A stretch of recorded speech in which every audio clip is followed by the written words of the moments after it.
Hello दोस्तों, मेरे channel में आपका स्वागत है। दोस्तों मैं देखो ये बता रहा हूँ, ये जो है ना, ये सारा ये 1 2 3 4 5 6 7 8 ये 8 ये मतलब लगा हुआ है। तो ये इसको बताने के लिए जैसे ये बटरफ्लाई है और ये वेस्टर्नर है।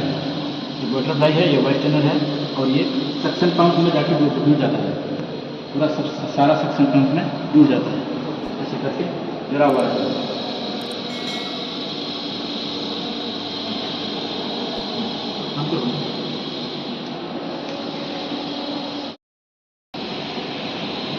दोस्तों ये बटरफ्लाई है, ये 250 का बटरफ्लाई है।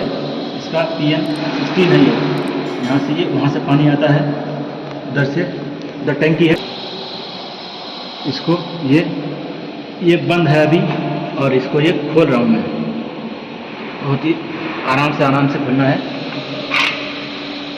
हाँ, इस तरह ये खुल गया।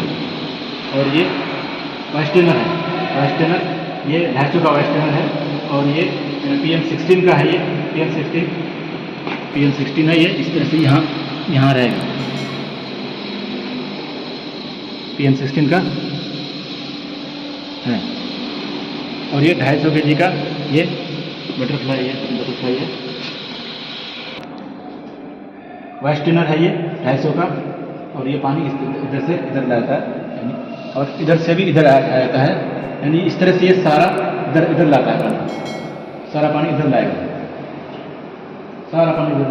जब ये बटरफ्लाई ओपन रहेगा तब।